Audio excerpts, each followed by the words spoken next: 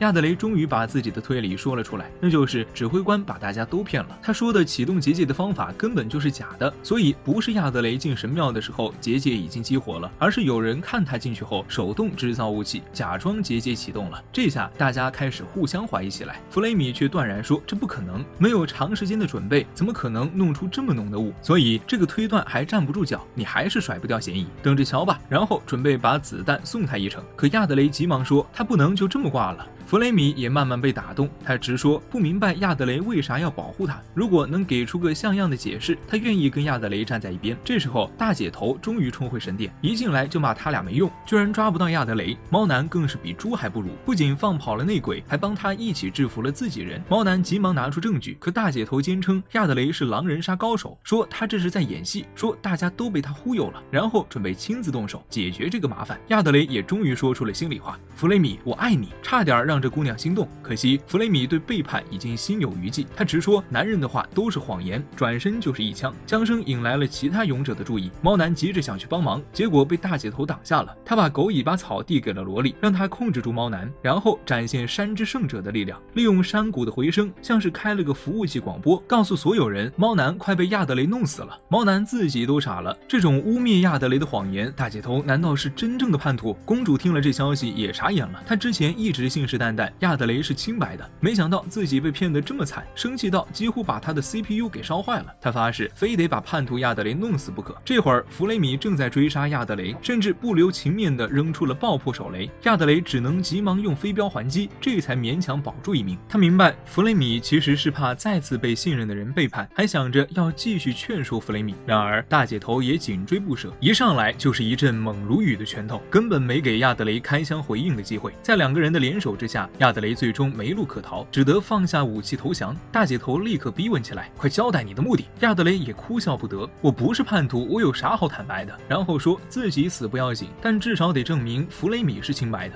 亚德雷随即掏出了一瓶药水，这药水能让魔物碰过的物品显露出来。他之前在控制台上喷了一圈，上面连一点魔物的痕迹都没有，这证明了半魔的弗雷米不可能是叛徒，这样自己就算死了也能证明弗雷米的清白。弗雷米听得目瞪口呆，这男生真的是真心喜欢他，但大姐头却觉得亚德雷太可怕了，要是他真的是叛徒，后果确实不敢想象。接下来准备当场给他来个突然终结，可就在这时，弗雷米突然把大姐头推开了。小姑娘真是委屈的要死，嘴上嚷嚷着不喜欢，但其实心里已经彻底信任亚德雷了。然后迅速扔出一颗烟雾弹，大叫着快逃！亚德雷一把拉着弗雷米就冲了出去，谁知道还没跑出几步，就被一连串的飞刀挡住了去路。出现的正是气势汹汹的公主。你好啊，不止欺骗了我，竟然还想带着弗雷米逃跑，这种男人得受到应有的惩罚。紧接着一连串的箭雨就朝他们袭来，弗雷米冲上去用枪势一挡，剑刃四散，谁也别想伤害到我的男人。公主气急败坏，施展出地面刺攻，逼得2人在剑影中穿梭闪避。就在这时，舔狗哥打算偷袭弗雷米，幸亏亚德雷一下子扑上去救了他。前面的战斗越来越紧张，而从后面大姐头又追了上来，左右为难之下，亚德雷只好孤身一人逃跑了。他打算去找猫男帮忙澄清误会，哪知道公主就像鬼魂一样跟着不放，他的连环剑术紧追不舍。亚德雷又不忍心真的伤害他，结果没多久就被打得趴在地上。就在公主准备给出致命一击的瞬间，亚德雷在生死关头挣扎着，竟然把剑都弄断了，然后猛地一脚踢向公主的脸，气得舔狗哥当场暴怒，使出全力一拳就把亚德雷击飞。这地方正是之前众人合力猎杀魔兽的场景。这时候大姐头也赶到了，立马就要决定亚德雷的生死。正当他陷入绝境的时候，竟然看到小萝莉和猫男悠然走来，这下他的谎言马上就被戳穿了。可众人依旧对亚德雷的清白抱有怀疑，亚德雷这才开口说出了解决一切谜团的关键。他首先展示了自己不是叛徒的证据，这片森林之所以突然起了雾，其实是另有一位圣者在暗中施力，断定所有圣者能力的大姐头正要否认，下一秒却被亚德雷的话直接反驳。他解释说，所谓的雾不过是水蒸气在冷空气中凝凝结而成的。气温越是升高，空气中就能含更多的水分，但气温一旦降低，水分就会凝结成雾。能操控气温升高的圣者只有一个，那就是1个月前神秘失踪的太阳圣者。内鬼最先是派人绑架了太阳圣者，并迫使他将这片区域的温度升高，这就是为何他们一到这儿就觉得异常闷热的原因。再加上有能伪装成人类的魔物存在，极有可能是乔装成了指挥官，然后告诉众人错误的结界启动方式，趁亚德雷打开门的那一刻便趁机杀害太阳圣者，导致森林温度骤降并引发了大雾，让大家误以为是亚德雷启动的结界。而太阳圣者的尸体竟然被藏在了大怪兽的腹中。猫男一听，立刻剖开大怪兽的肚子，没想到真的从里面找到了一具尸体。这位老者正是那位太阳圣者。在所有证据的面前，即使是大姐头也不得不承认亚德雷确实不是叛徒。紧接着他们面临的是一个更重要的问题，谁会是那个设局陷害亚德雷的内奸呢？现在得看萝莉和猫男拿出什么样的证据了。他们各自找来了2块神秘石板和一柄锋利的宝剑。原来在亚德雷四处奔逃的时候，他俩在圣殿里翻出来了这些东西，其中有用于应急启动结界的秘法，需要摧毁那些石板才能激活结界。事实只有一个，最初破坏石板的那个人就是内奸。公主见暴露了，一脸淡定地说，本来以为亚德雷不过是个蠢货，能把他玩弄于股掌之间，哪知道他竟然逆转了局势。这番话让在场的人都怒火中烧，唯独那个死心塌地的舔狗哥还在不顾一切地讨好。他说只要公主有合理的解释，他愿意一辈子追随公主到天涯海角。谁知道公主的理由更是匪夷所思，她竟然想要牺牲50万人类来打造一个人类和魔物和谐共存的新世界。那些想要挑战魔王的勇者们反成了障碍，必须得先把他们一个个清除掉。立马就有人斩下了这个疯狂女人的头颅，结果没想到公主竟然化成了一滩烂泥，然后就这么一溜烟的消失了。这明摆着又是那个怪物的手段，看来公主和那个怪物之间的关系没得洗了。危机一解除，弗雷米立即开始给亚德雷治疗伤口，亚德雷就直接装死了，吓得弗雷米急忙用嘴对嘴喂他药。第2天，亚德雷几乎就恢复如初了，他和伙伴们的感情也越来越铁，只有那个痴情的舔狗兄竹篮打水一场空，沉浸在自己的世界里无法自拔。而亚德雷这一下可算是彻底翻身做主人了，弗雷米现在正在森林里等他呢。这样6位勇者又准备踏上新的旅程，没想到这时一个戴眼镜的奶妈跑了过来，还不好意思地说自己迟到了，听得大家都一头雾水。小妹妹，你到底是谁呀？真是没完没了的麻烦呀！原本6个勇者的队伍突然多了一个人，看样子是有人派了个内鬼来。勇者们已经耽搁了好多时间，现在只好齐心协力出发了。这下子打魔王的路上还得防着同行的内鬼呢，在勇者队伍里植入内鬼，让他们内斗的戏码真是罕见。这一届魔王确实有点心机呀，可惜第2季死活不肯出呀。